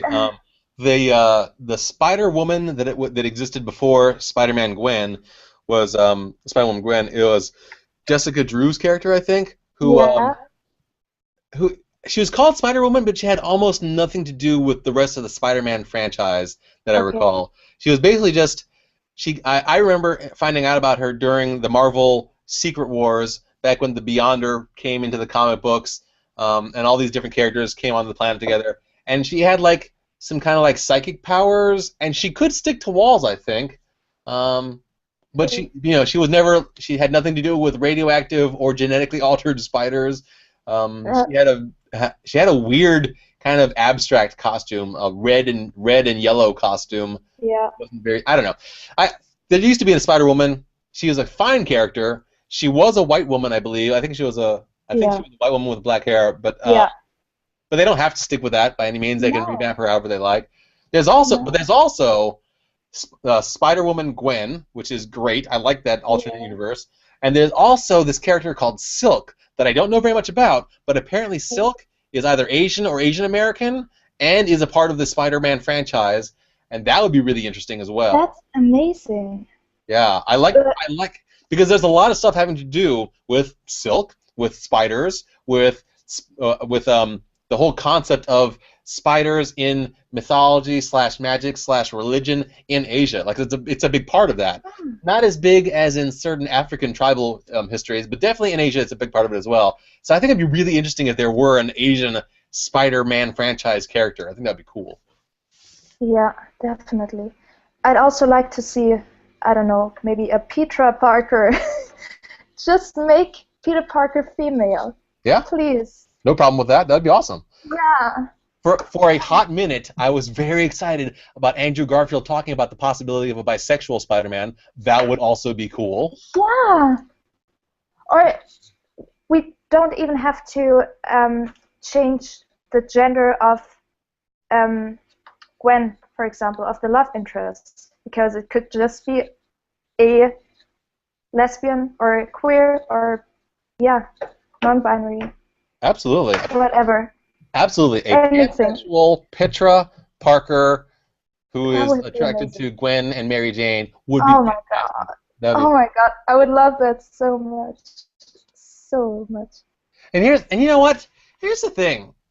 Once upon a time, I heavily associated with nerd and geek culture. You know, I was one of those kids who I have a cardboard box full, like 3 cardboard boxes, full of comic books in Mylar. I was that nerdy person who hung out at comic book stores. But I don't want to associate with them now because most of them suck. They are so reactionary against any change in comics. They want to stick with the old, white characters and white and blonde and brunette characters from Of course the 50s they want, and 60s. because they can identify with them. But I can't identify with a completely white Avengers movie. That's just depressing. Nah, I'm so not by that. Yeah, I am. As Bridget points out, it is exciting to root for the There's going to be a Captain Marvel movie, so it'd be exciting for there to be a Miss Marvel movie as well after that. And if it was Miss Mala, who was Kamala Khan, that would be badass. That would be so good. Yeah.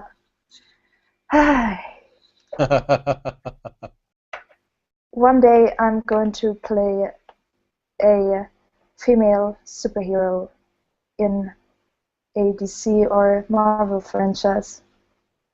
We can start a campaign for it. Hashtag Fransi for Spider-Woman. Yeah. Spider-Fransi. Spider-Fransi. Yes. Hashtag Spider-Fransi. That's great. That's the thing. There was a mention in the chats about The 100. That's another Yeah. TV show. What are your thoughts on The 100?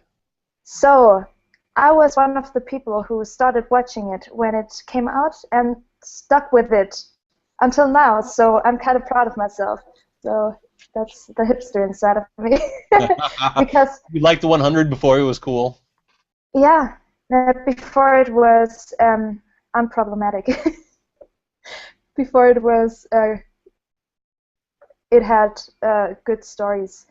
Yeah, the thing is, I always hear that people started watching the first episodes and then they didn't like it, and now they love it because of the stories with Clark and yeah. The leader of the Grounders.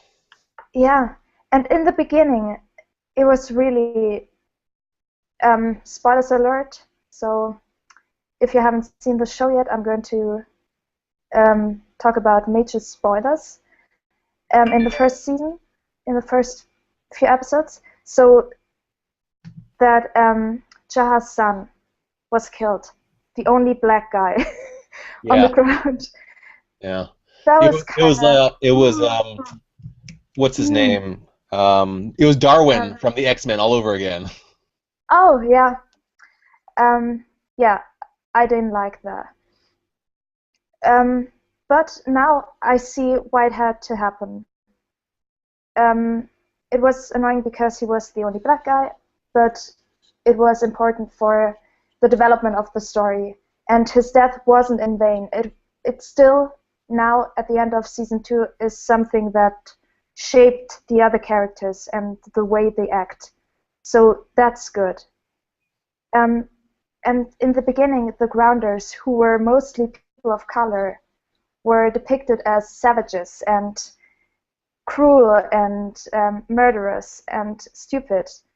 Yep. And that was something that made me cringe. Just, ugh. But they changed that. They made them into good characters, into interesting We have several people in the chat on mute right now because they don't want to hear about the spoilers. Okay. Yeah. I'm going to make a sign with no spoilers once I'm finished. Okay. That's good. Yeah. So I like the way they changed the Grounder story, and the fact that the villains in the second season were the white people. Yes. Yeah, that was a good change. That was great. So, yeah. You know, the thing about the 100 is that here's the thing about the 100. I love the representation. They started off very poorly. There were lots of tropes that they kind of hashed up, just like the old stupid tropes that I don't much care for. But then, when they got into the second season, once they really got into the mountain, once they got into the Grounders, the leader of the Grounders, more interacting with Clark, it got far more diverse, representational, interesting. There was, bisexuality became canon, if not explicit. Lots of positive things in there. Yeah. And I find the dialogue annoying, and I don't care for the story. I love the show. I love the show that exists. Yeah. I don't have to like it. Don't hate me. I just watch it because it's fun, and because I've seen it for. I started watching it at the beginning, and now I'm going to stick with it. And I kind of want to know what happens, and I already don't like the direction in which season 3 is going to go, or the way it looks like. I mean, I was starting to like it a bit when when Clark was captured by the Grounder. I think it was Clark and Clark was captured by the Grounders along with the former president and then the leader of the Grounders pretended to be a servant or a slave or whatever in the That was really cool. I like the way that twisted around, and I like that she became revealed as the leader of the Grounders. That was great, and I was starting to get into it then. But then all the rest of the 100 went into the mountain, and that sucked. I really don't like what happened in the mountain up to the first half of the season 2. it turned me off so much that I didn't want to watch it anymore. And there's literally not a single character I like, because all of them are rotten inside. All of them have done terrible things that they had to do in some situations. But they are, the way they react sometimes and the way they act is just beyond me. So yeah. I think we've excluded the chat enough, so we should probably stop talking about the 100 now. No spoilers anymore. There we go. No spoilers anymore. Good. But you know, so my no spoiler response to the 100 is I really love the diversity. I'm not a big fan of the dialogue and the story arcs. So after I got to the middle of season 2, I stopped watching. Fransi has been watching since the beginning, and she still likes it and finds it fun, and going to keep on watching. Yeah. We're losing Megan in the chat. So bye, Megan. If you see this, bye. Bye. Thanks for your questions. Yeah, Megan contributed a lot to the chat. That was great. Yeah.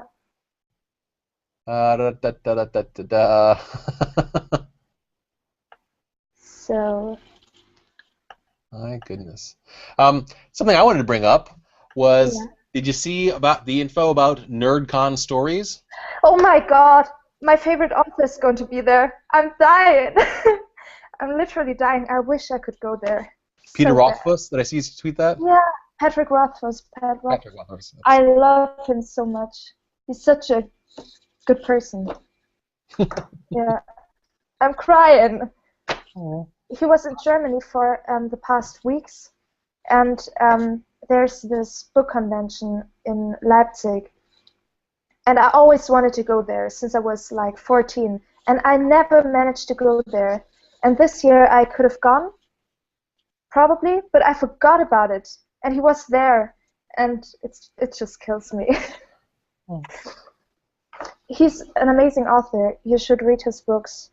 Where should I start? I have not read any Rothfuss. Where should I start? So here. And she reaches the book right behind her. Yeah. The Name of the Wind. This book is so well written, and yeah. I read 5 books in between reading it because it has 660 pages, and there's just a lot going on. But every time I started reading it again, I had to read like 2 sentences, and I remembered everything because it's just great. And yeah, it's just a beautiful fantasy book with amazing characters. And Pat is a good person. The way I see it on social media, he talks about feminist issues. He talks about issues that are current in the news. He does things for charity. Yeah, he's great. He's funny. I have a author crush on him. A really bad author crush. Yeah.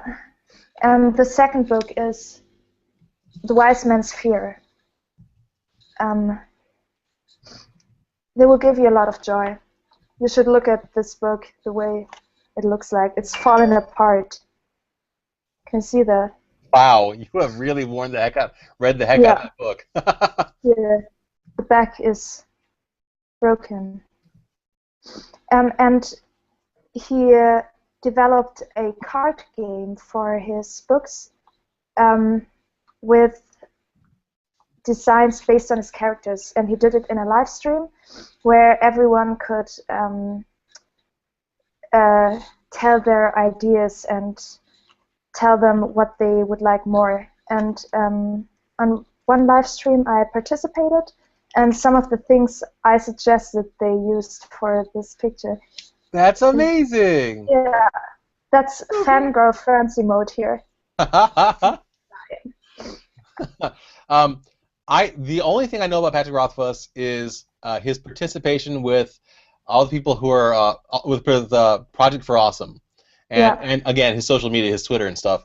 So yeah, he's always like he's on the right side of all the issues. He's on the Yeah. right side of feminism. He's on the right side of racism.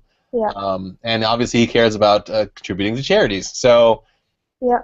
I know that he's a good person. I just haven't read his books yet. You Yeah, really should. I I will think work on that. you would like them.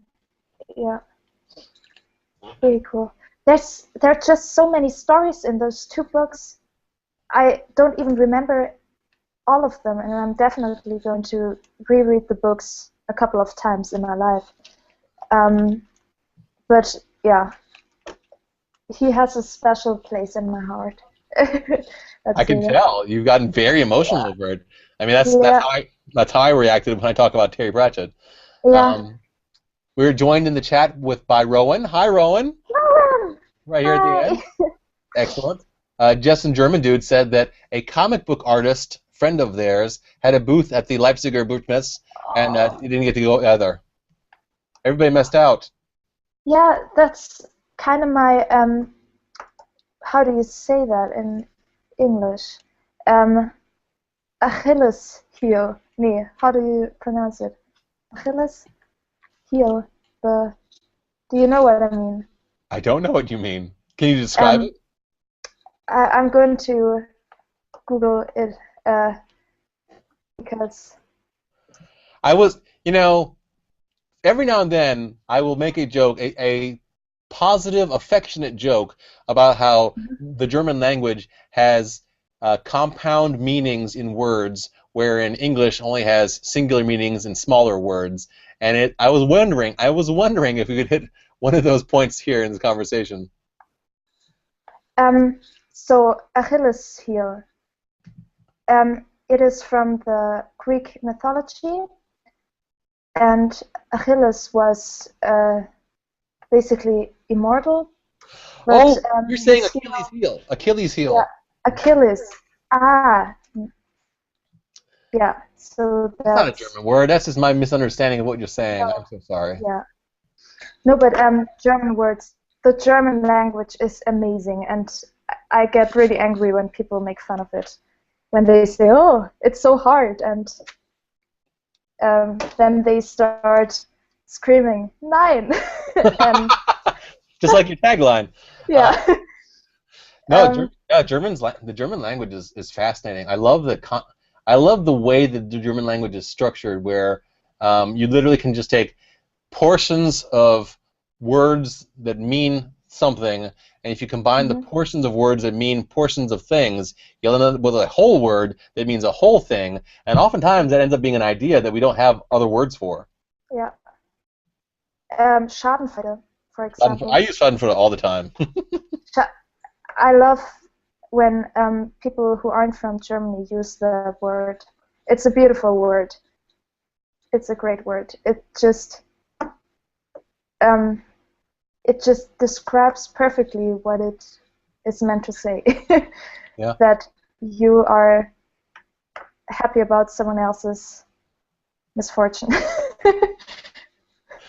That is exactly how I think about it, so I'm glad that I'm thinking about it the correct way. Yeah, Schadenfreude is probably my favorite German word, followed by a Gedankenexperiment. Oh, we don't actually use that, but it does make sense. The beautiful thing is that it makes sense even if we don't use it. Yeah, I don't think it's a mainstream word, but it's used in philosophy and physics sciences. Okay, no, I haven't heard or read that anywhere.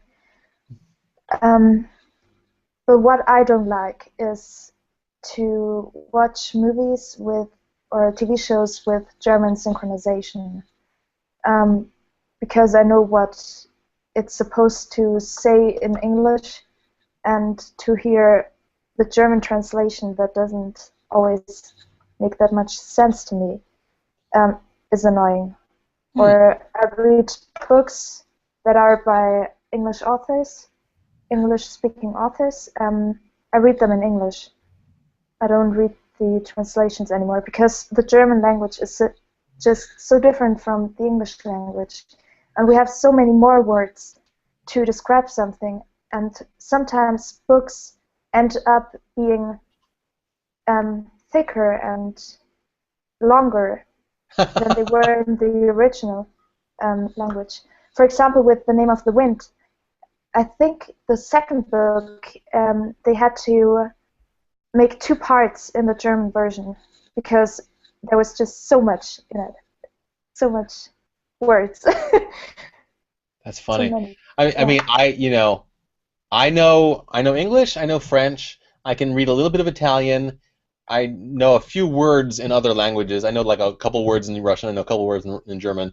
But I am strongly in favor of, if at all possible, reading a written composition in the author's purposeful language. Yeah.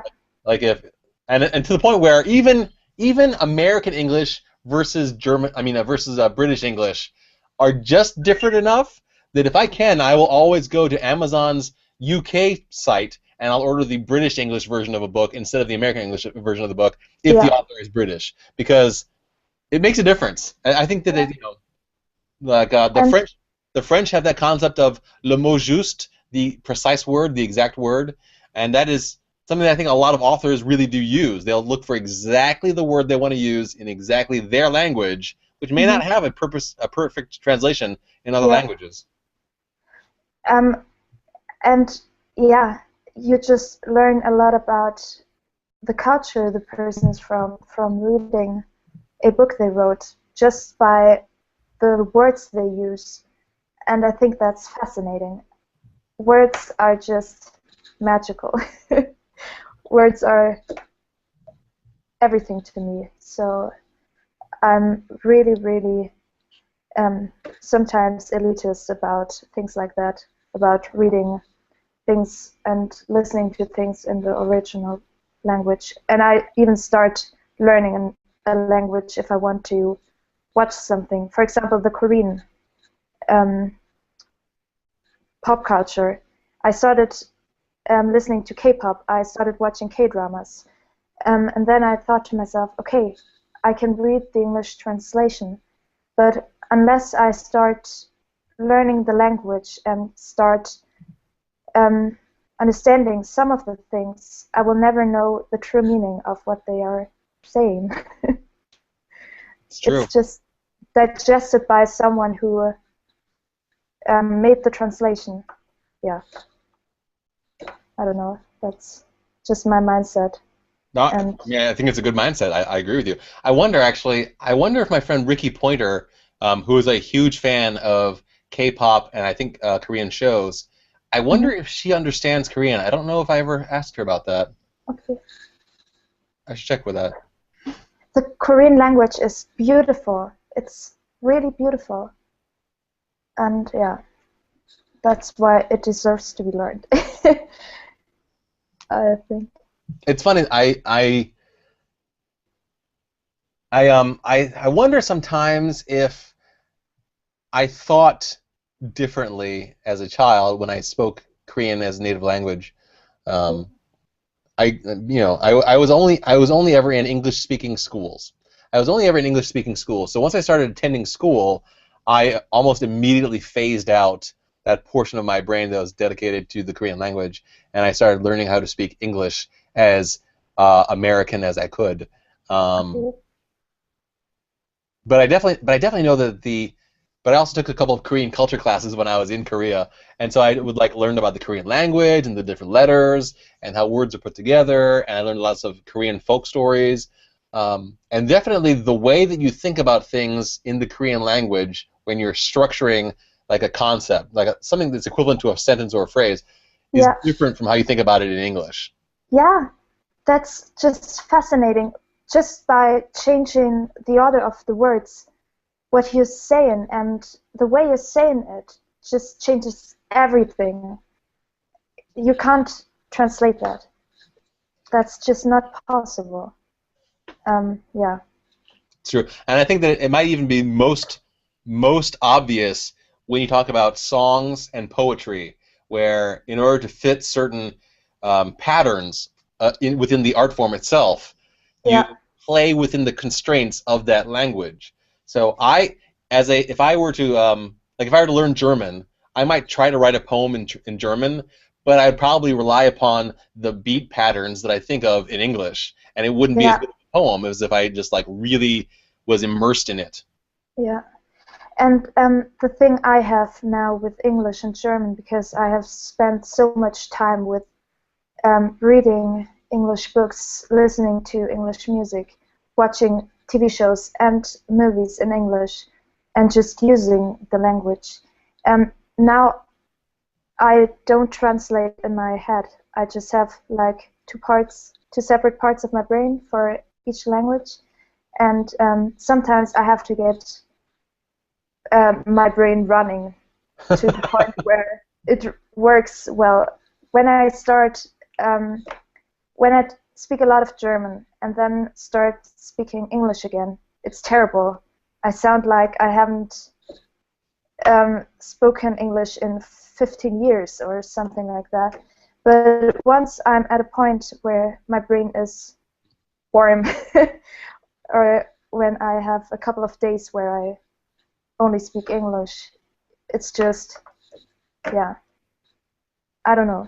It's strange, but that's why I'm really bad with translations. When I have to translate something from English to German or from German to English, it's difficult for me because those are two separate parts.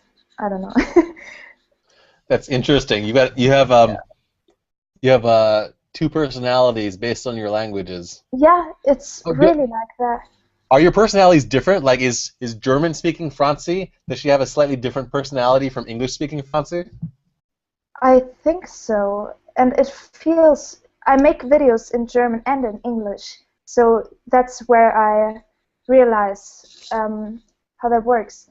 In German, I don't know. German obviously comes easier to me, and it's more natural, and I don't have to think a lot about it, and I'm not even sure. I don't know. I sometimes feel like I have deleted videos I made in German because I thought that I seemed too arrogant. I don't know. That's interesting. Yeah, that's really strange. But that's why I love making YouTube videos. You can self-reflect on something like that. And you can see yourself and the way you maybe are perceived by others. I don't know. That's wonderful. That is a wonderful takeaway from that. I know that I am subscribed to your I Am Beck channel, and Yeah. that one video that I watched where you were speaking in German. The funny thing is, when I watched your video speaking German, I've obviously also watched your English speaking YouTube videos. When I watched the one where you were speaking in German, you seemed like more confident, Yeah. and maybe I'm imagining this, but it almost seemed like you were more flirting with the viewer. Whereas in your Englishly speaking videos, you are more calm and hesitant and being friendly with the viewer. It's like a slightly different feel. I don't know if I was imagining. I might have been imagining that. No. I might be racist. No, no. That's a good point, and I'm going to look for that in my future videos if that's really a thing. But it does make sense because in the English language, I'm a guest, and I don't want to offend anyone. And in the German language, that's I can offend anyone I want. German. That is excellent. That is gonna be my favorite line from this chat. That is your language. You can offend anybody you want. You absolutely can. Absolutely. Yeah. We are almost to the end already of these 2 hours that I set aside for us. So. Have you been having fun? It was amazing. It was so much fun. I love doing this. This is great. I love having conversations about all the topics on this planet. About all the things. All the things. And I love that we agree on almost everything. That's Yeah, I mean nice.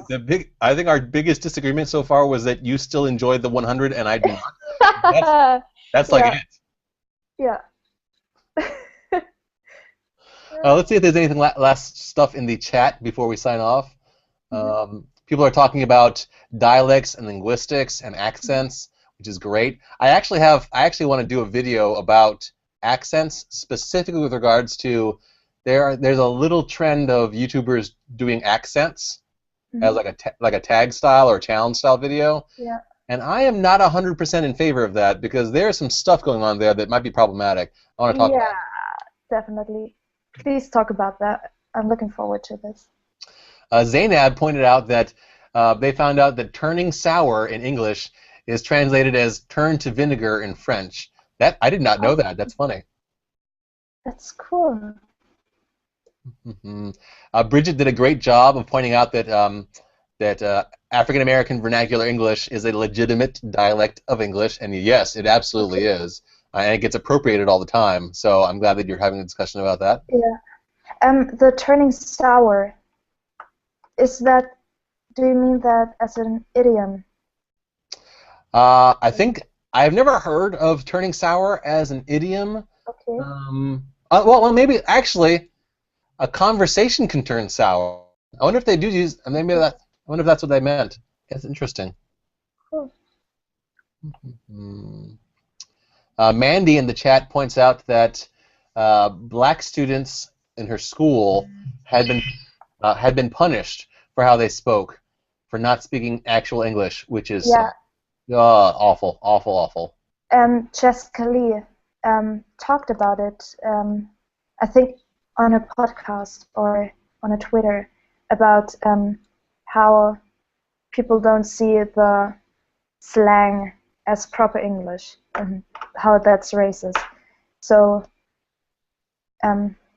yeah, that's something you could check out if you're interested in that.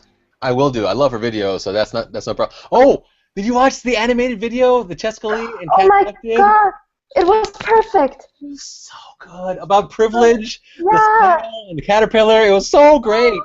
It was really well made, and the message just on point, and I love that they had a collaboration, both of them.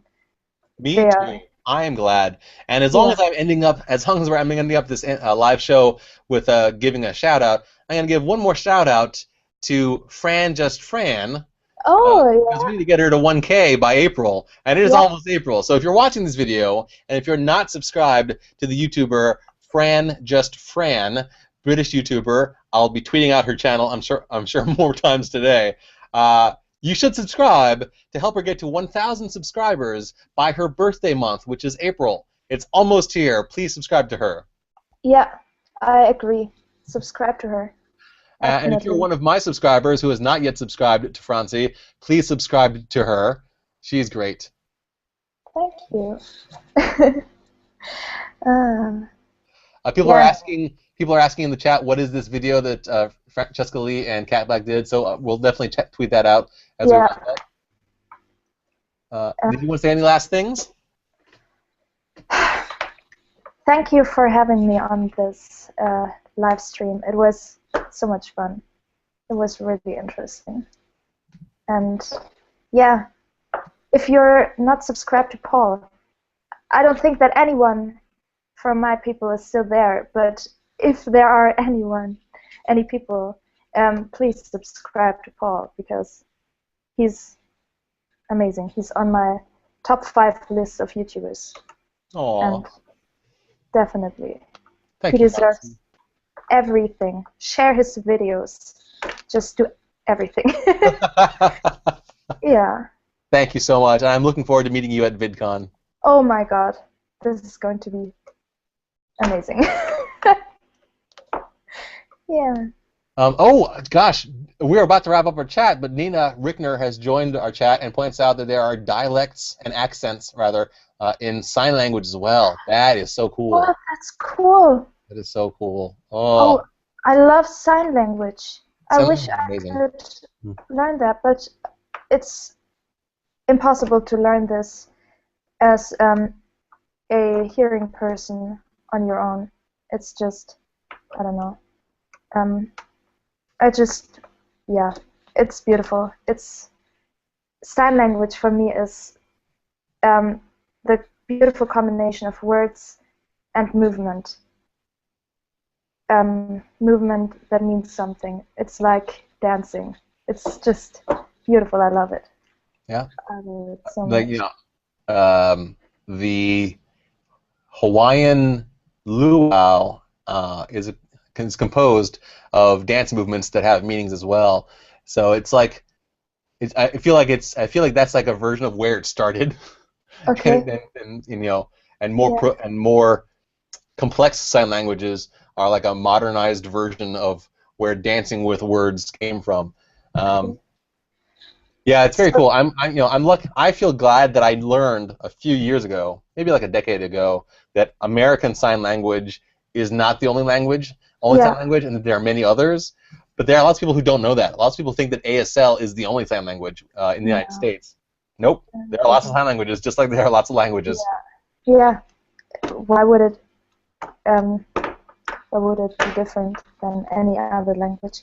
And there's this quote from a song from The Little Mermaid. I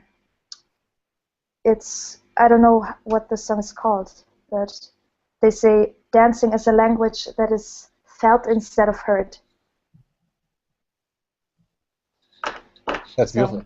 yeah. I have a vague recollection of that, but it's been a long time since I watched The Little Mermaid. No, it's from the Broadway show. Oh, from the It's not Broadway show. even, yeah. The Cool. Broadway show is so good. The songs they wrote for the Broadway show, amazing. That is amazing.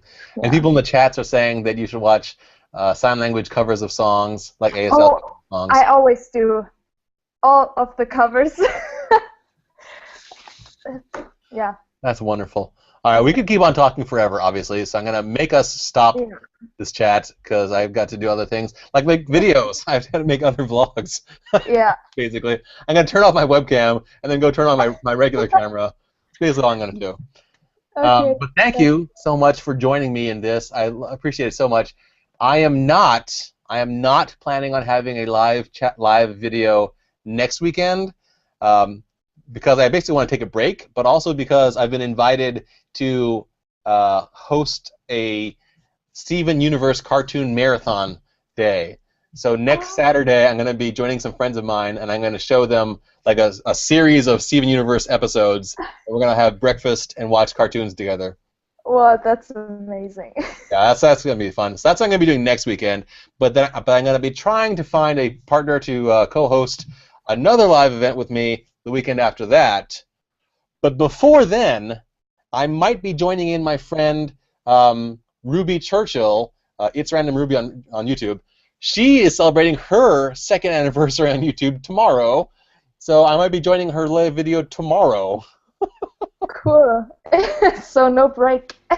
No real break, but kind of. Anyway, I'll be tweeting about all the stuff that I'm doing if you can join in. Thank you, Fransi, for joining me in this. Thank you, everybody in the chat, for asking us questions. Yeah, it was great. Great conversation. Yeah. Great conversation. So much fun. Yeah. Thank you, everybody. Yeah. I will see you again later. Thank you.